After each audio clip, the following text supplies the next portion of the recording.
Hello students, आज की class में हम लोग एमए प्रीवियस के पाठ्यक्रम में एमए प्रीवियस प्रथम सेमेस्टर के पाठ्यक्रम में निर्धारित हजारी प्रसाद द्विवेदी की पुस्तक कबीर के पदों की व्याख्या पिछली क्लास से आगे के पदों की व्याख्या देखेंगे। और आज का जो पद है वो 162वां जो पद था उसके एक अंश एक दोहे को हम लोगों ने पढ़ लिया था।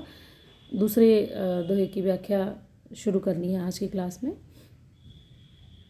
जैसा कि आप सब जानते हैं, कबीर को पढ़ते हुए, बचपन से कबीर को पढ़ते हुए आपने ये अवश्य अनुभव किया होगा कि कबीर बहुत सहज भाषा में बात करते हैं अपने पदावलियों में, अपने दोहों में। अलग बात है कि उनका जो भाव है, उनके जो अनुभव सत्य है, थोड़े जटिल हैं, क्योंकि वो सामान्य अनुभव नहीं है, सामान्य मानवीय अनुभव नहीं है, बल्कि वो एक ऐसे मनुष्य के अनुभव हैं जिन्होंने अपने जीवन में उस सत्य को, उस आत्म सत्य को जानने का प्रयास किया। इसलिए वो अनुभव थोड़े कठिन ज़रूर हो सकते हैं, लेकिन भाषा, जिस भाषा के माध्यम से वो बात करते हैं, वो अनुभव की कभी कठिन नहीं है, बल्कि अनुभव भी बहुत ही सहज हैं। उनके द्वारा निर्धारित, उनके द्वारा बताए गए मार्ग और जीवन आचरण भी बहुत सहज हैं। कबीर इसलिए सहजता के हिमायती हैं। आज का जो 162वां पद का जो दूसरी साखी है, हस्ती चढ़िए ज्ञान कव सहज दुलीचा डार, स्वान रूप संसार है भूकन दे झकमार। हाथी और स्वान समाज का जो अनुभव है कि हाथी विशालकाय शरीर का स्वामी है, और जिस मार्ग से हाथी जाता है तो उसके आगे पीछे लगे रहने वाले कुत्ते बहुत भौंकते हैं उस हाथी के विशालकाय शरीर को देख करके, उसकी विशालता को देख करके। इस सामाजिक कहा जाए कि अनुभव को कबीर कैसे अपने ज्ञान के क्षेत्र में लागू करते हैं। हस्ती चढ़िए ज्ञान को, ज्ञान की हाथी पर यदि आपको चढ़ना है तो सहज दुलीचा डार। कबीर कहते हैं कि हाथी पर बैठने के लिए दुलीचा, हाथी की पीठ पर एक ढकने के लिए कपड़ा होता है, जिससे जो मतलब उस पर बैठने वाले व्यक्ति के लिए डाला जाता है उसके पीठ पर, उसको दुलीचा कहते हैं। तो कहते हैं कि हाथी की सवारी करने के लिए जिस प्रकार उसके पीठ पर दुलीचा डालना आवश्यक है, वैसे ही ज्ञान की हाथी की सवारी करनी है, या ज्ञान की ऊंचाइयों पर चढ़ने के लिए। हाथी ऊंचा जीव है, विशाल जीव है, तो ज्ञान की हाथी पर, ज्ञान रूपी हाथी पर चढ़िए, आप अवश्य चढ़िए, लेकिन सहज दुलीचा डार, अपने जीवन में सहजता को मत छोड़िए। कबीर कहते हैं यदि आप ज्ञान प्राप्त करना चाहते हैं, ज्ञान की ऊंचाइयां पाना चाहते हैं, तो आप अवश्य प्राप्त करिए। हस्ती चढ़िए ज्ञान को, ज्ञान की हाथी पर चढ़िए, ज्ञान की ऊंचाइयां प्राप्त करिए, लेकिन जीवन में सहजता का त्याग मत करिए। सहजता का दुलीचा जिस पर हाथी के लिए जरूरी है, दुलीचा, वैसे ही ज्ञानी व्यक्ति के लिए, ज्ञान प्राप्त करने वाले व्यक्ति के लिए सहज दुलीचा या सहजता का होना वैसे ही अति आवश्यक है। और इस ज्ञान प्राप्ति की प्रक्रिया इतनी आसान नहीं है। कबीर अपने सामाजिक अनुभवों से, अपने जीवन के अनुभवों से इस बात को जानते हैं कि संसार जो है वो उसमें बहुत बाधाएं डालता है। वैसे ही जैसे चलते हुए हाथी पर कुत्ते भौंकते हैं, वैसे ही संसार इस ज्ञान प्राप्त करने वाले व्यक्ति के मार्ग में रोड़े अटकाता है, बहुत बाधाएं डालता है। तो कबीर कहते हैं इन बाधाओं की चिंता मत करिए, वैसे ही स्वान रूप संसार है। जैसे हाथी को देखकर कुत्ते भूखते रहते हैं और हाथी उन पर बिल्कुल ध्यान नहीं देता, उनको जरा भी तवज्जो नहीं देता, वैसे ही ज्ञानी व्यक्ति को चाहिए कि वह ज्ञान प्राप्त करने की प्रक्रिया में आने वाली बाधाओं को उस कुत्ते के भूखने के समान, स्वान रूप संसार है, संसार को स्वान रूप बना दिया कबीर ने। कहते हैं कि संसार के जो लोग हैं, जो इसमें रोड़े अटकाते हैं, बाधाएं करते हैं, वो उन्हीं कुत्तों की तरह हैं जो हाथी को देख करके भूखते रहते हैं। इसलिए उन पर बहुत गौर करने की ज़रूरत नहीं है, उनको बहुत महत्व देने की ज़रूरत नहीं है। भूकन दे झक मार, झक मार करके उनको, झक मारना सामान्य जीवन में बहुत ज़्यादा व्यवहृत होने वाला शब्द है। कहते हैं झक मार करके वो भूखते रहेंगे, भूखते भूखते चुप हो जाएंगे, अर्थात वो रोड़े अटकाते हुए चुप हो जाएंगे। इसलिए उनको बहुत महत्व देने की ज़रूरत नहीं है।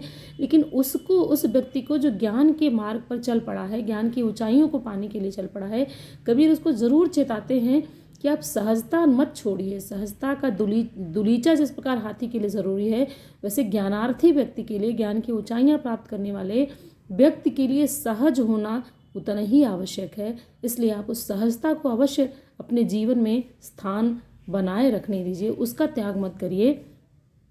वह ज्ञान के पाने वाले, ज्ञान के ज्ञानार्थी या ज्ञान के इच्छुक जिज्ञासु व्यक्ति के लिए सहजता बहुत ही महत्वपूर्ण है, अति आवश्यक है। इसलिए उसे अपने जीवन में ज़रूर बना के रखिए। 163वां पद है, मेरा तेरा मनुआ कैसे इक होई रे, मैं कहता हूँ आँखन देखी, तू कहता कागद की देखी। इस पद में कबीर तेरा जो है, मेरा तेरा, कबीर मेरा माने अपनी बात कर रहे हैं, अपने अनुभवों की, अपने ज्ञान की, अपने जीवन की सहजता की बात कर रहे हैं। और तेरा उन ज्ञानियों की, या कहा जाए उस शास्त्र ज्ञान अर्जित करने वाले, पोथियाँ पढ़ने वाले उन व्यक्तियों के मन की बात कर रहे हैं। इन दोनों का मन एक कैसे हो सकता है? तेरा मनुआ कैसे एक होई रे, मैंने दोनों समान कैसे हो सकते हैं? तुमने तो इतनी पोथियाँ पढ़ी हैं, पोथियों के भार से तुम्हारा जो मन है वो बहुत भारी हो गया है, बहुत जटिल हो गया है। लेकिन मेरा मन क्योंकि जो आँखों से देखता है, मैं कहता हूँ आँखें देखी, मेरी आँखों के सामने से जो जीवन गुजर रहा है, मैं उन देखी हुई, अनुभव की हुई बातों को अपने पदों में, अपनी बातों में कहता हूँ, अपने दोहों में कहता हूँ, लोगों के सामने इस बात को रखता हूँ। किंतु तुम क्या कहते हो? तू कहता कागद की देखी, कागजों में, पुस्तकों में, ग्रंथों में, शास्त्रों में जो लिखा है तुमने उसे पढ़ लिया, उसे देख लिया है, और तुम अपनी बात, अपने अनुभव, अपने आँखों के अनुभव, खुद के अनुभवों को कहने के बजाय तुम उन पुस्तकों के अनुभव कहते हो। इसलिए तुम्हारी भाषा, तुम्हारे अनुभव अपने निज के अनुभव नहीं है। इसलिए मेरा और तेरा मन, तुम्हारा जो शास्त्र पढ़े हुए, पोथियाँ पढ़े हुए लोगों का जो वर्ग है, कहते हैं उनसे मेरा मन कैसे मिल सकता है? उसमें एक तारतम्यता या तारतम्यता, एक तारता कैसे हो सकती है? क्योंकि दोनों के अनुभव ही बिल्कुल अलग हैं।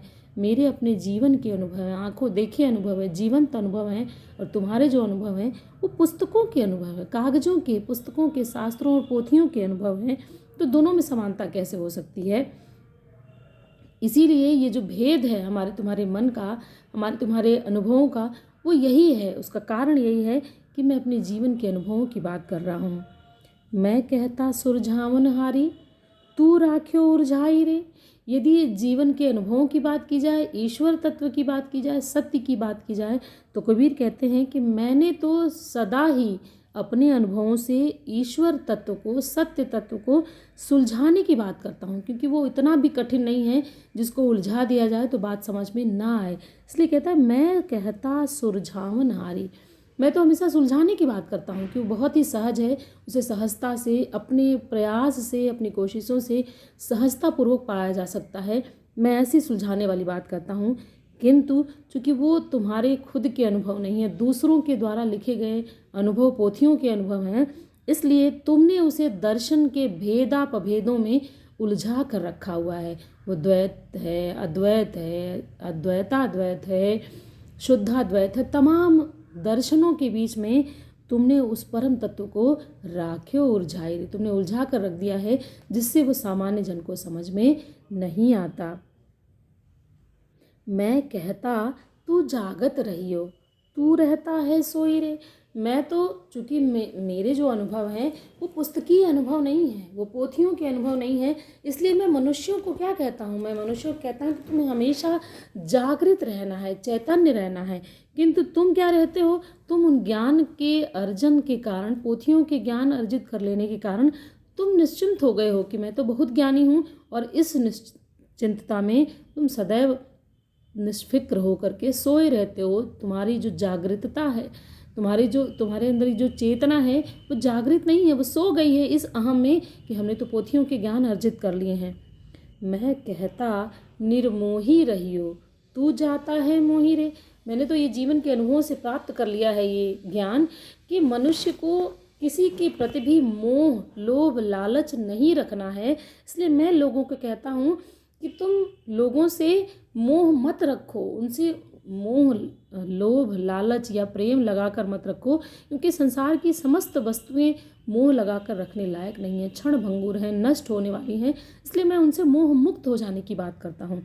तू जाता है मोही रे, किंतु तुम तो हर वस्तु को पाने का या उससे मुग्ध हो रहते हो, उससे मोह लगा करके रखते हो।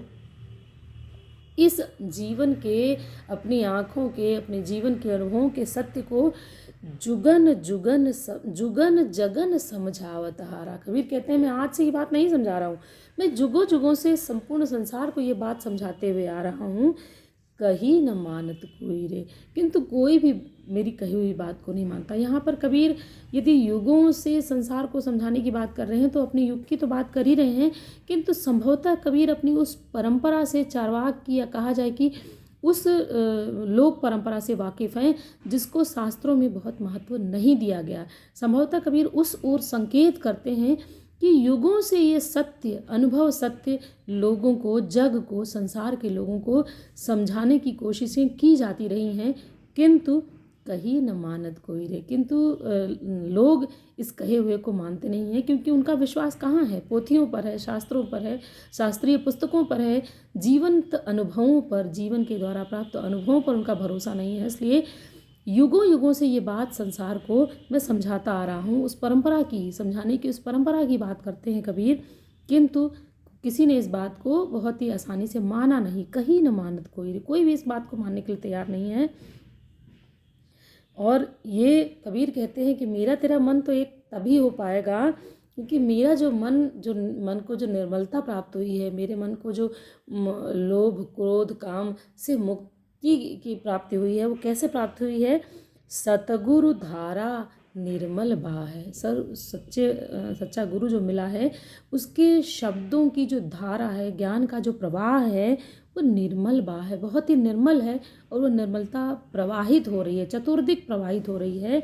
वामय काया धोई रे, जब तुम अपने शरीर के विकारों को, शरीर तो ना कहें बल्कि अंतर और बाह्य विकारों को, काया के बाह्य और आंतरिक विकारों को जब धो करके तुम उसमें निर्मल हो जाओगे, इस सतगुरु के, सच्चे गुरु की ज्ञान शब्द या उपदेश रूपी ज्ञान की धारा में जब तुम अपने मन के, अपने तन की के कलुषताओं को धुल करके, साफ करके निर्मल हो जाओगे, तभी वैसा हुई रे। कबीर का जो अचूक आत्मविश्वास है वो उनसे कहता है, कहत कबीर सुनो भाई साधो, हे साधो सज्जनों सुनो, कि इनसे मेरा मन तभी एक तार हो सकता है या तभी मेरे जैसा उनका मन हो सकता है जब गुरु के द्वारा प्रवाहित ज्ञान की निर्मल धारा में अपने मन की, अपने तन की, काया के अंतर और बाह्य की बुराइयों को धो करके निर्मल स्वच्छ हो जाएंगे, तभी इनका मन मेरे मन जैसा हो सकता है या मेरा मन इनका मन एक हो सकता है। हे सज्जनों, हे संतों सुनो, जिनकी बात कर रहा हूँ मैं, तेरा मनुआ, जिन तेरे की बात करते हैं कबीर, उनको ये कहते हैं कि सच्चे गुरु के ज्ञान उपदेश की जो ज्ञान की धारा है वह बहुत ही निर्मल है और वो प्रवाहित हो रही है। उस ज्ञान की धारा में जब काया के अंतर और बाह्य का जो कूड़ा है, जो कलुषता है, तुम उसे धुल करके निर्मल हो जाओगे, स्वच्छ हो जाओगे, तभी तुम्हारे साथ हमारा मेल मिलाप, हमारी एक तारतम्यता या एक तुम्हारा और हमारा मन एक हो सकता है। ये तभी संभव है जब तुम, हे सज्जनों, ये उनके लिए कह रहे हैं कबीर, जिन्होंने पोथियाँ पढ़ करके अपने ज्ञान अहंकार में अपने आप को ज्ञानी समझ करके ज्ञान अर्जित करने की, जीवन से प्राप्त अनुभव सत्यों को प्राप्त करने की प्रक्रिया को लगभग बंद कर रखा है। कबीर उनके लिए कहते हैं कि इनके साथ हमारा मेल, हमारी समानता तभी संभव है जब गुरु के ज्ञान की धारा में अपने आप को स्वच्छ कर लेंगे, अंतर और बाह्य दोनों रूपों से।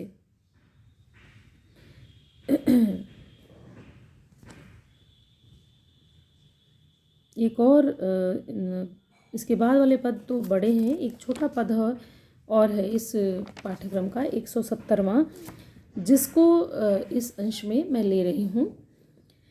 170वां पद है, वह क्यों काशी तजय मुरारी, तेरी सेवा चोर भय बनवारी, जोगी जति तपी सन्यासी, मठ देवल बसी परसें काशी, 3 बार जे नित प्रति नहावै, काया भीतर खबरि न पावै, देवल फेरी ले देही, नाव निरंजन कबहुन लेही, चरण बिरद काशी कौ न दइहँ, कहें कबीर भल नर कहीं जइयो। पहले पद में हम लोगों ने देखा था कि काशी में मृत्यु जो मुक्ति की निश्चितता या मुक्ति का द्योतक लोगों के मन में अवधारणा है।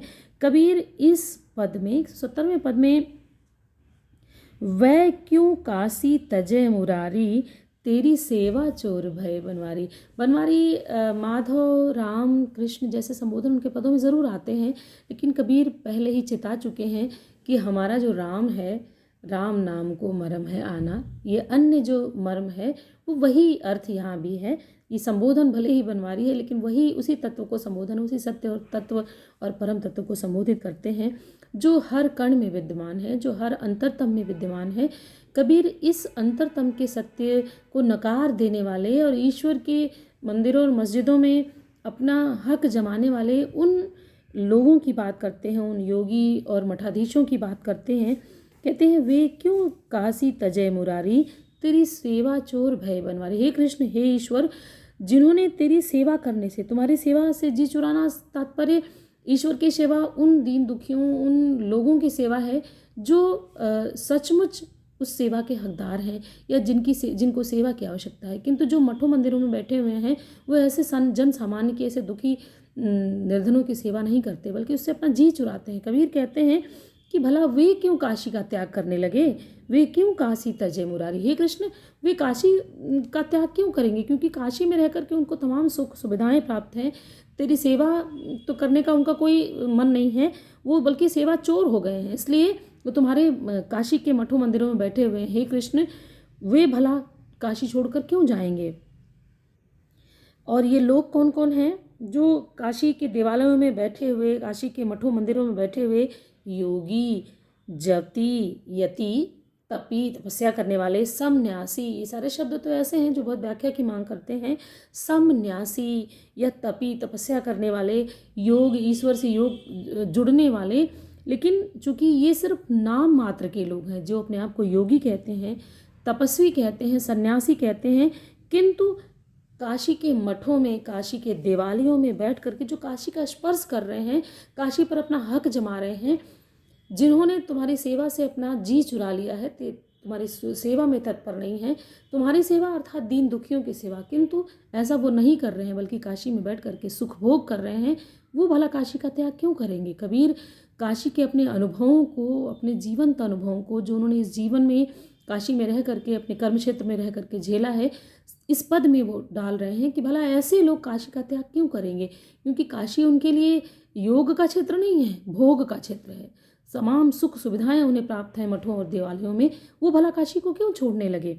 कबीर कहते हैं ये सिर्फ कर्मकांडों का पालन करते हैं, ईश्वर की सेवा नहीं करते, दीन दुखियों की सेवा नहीं करते, सत्य की खोज नहीं करते, बल्कि क्या करते हैं, कर्मकांड करते हैं। और कर्मकांड करके इस अहंकार में बैठे हुए हैं कि हम ही सच्चे योगी हैं, तपस्वी हैं, यति हैं और सन्यासी हैं, और हम ही मुक्ति के सबसे बड़े प्रतिनिधित्व करने वाले प्रतिनिधि हैं, इसलिए वो काशी का त्याग नहीं करेंगे। वो क्या करते हैं, 3 बार जे नित प्रति नहावे। कबीर ने देखा अपनी आंखों से है इस काशी में, तीनों दिन में 3 बार स्नान करने वाले, तीनों समय स्नान करने वाले हैं, नित्य प्रति ऐसा करते हैं। ये रोज़ ऐसा करते हैं कि दिन में 3 बार स्नान करते हैं, लेकिन ये बाहरी काया धुल लेते हैं 3 बार। काया भीतर खबर ही न पावा, इनकी काया के अंदर, शरीर के अंदर कितना मैल भरा पड़ा है, उस मैल की इन्हें जरा भी खबर नहीं है। अर्थात मन के कलुष को इन्होंने कभी नहीं धोया, उसकी खबर तक इन्हें नहीं है कि मन कितनी कलुषताओं से भरा हुआ है। लेकिन काया के बाहर का जो है उसे वो दिन में 3 बार धुल करके साफ करते हैं। इस प्रकार के कर्मकांड करने वाले जो योगी हैं, तपस्वी हैं, वो काशी के मंदिरों में बैठ करके काशी को स्पर्श कर रहे हैं। और क्या करते हैं ये लोग, देवल देवल फेरी देही नाम निरंजन कबहू न ले।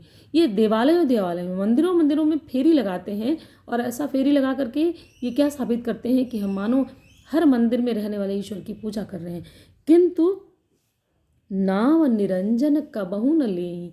जिसका नाम स्मरण करना चाहिए, जिसका नाम अपने हृदय में धारण करना चाहिए, उसके नाम को ये कभी भी मन से नहीं जपते हैं, मन में उसका नाम कभी भी नहीं लेते, बल्कि देवालयों में घूम करके मानो अपनी पूजा की, अपनी आराधना की घोषणा करते हैं कि हम हर मंदिर में जाकर के ईश्वर की पूजा कर रहे हैं, कर्मकांड कर रहे हैं, तीनों समय स्नान कर रहे हैं।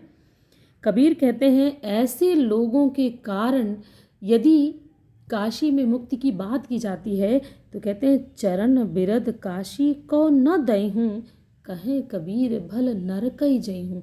ये कबीर का अनुभव बोलता है, उनके अपने जीवन के अनुभव बोलते हैं कि हे ईश्वर तुम्हें पाने, हे ईश्वर रूपी सत्य या हे परम तत्व रूपी सत्य, तुम्हारे चरणों को पाने की प्रक्रिया का जो संघर्ष है, तुम्हारे चरणों में मुक्ति मिलती है, यह विरध जो तुमको दिया गया, यह उपाधि जो तुमको दी गई है, वह उपाधि मैं काशी को कभी नहीं दूंगा।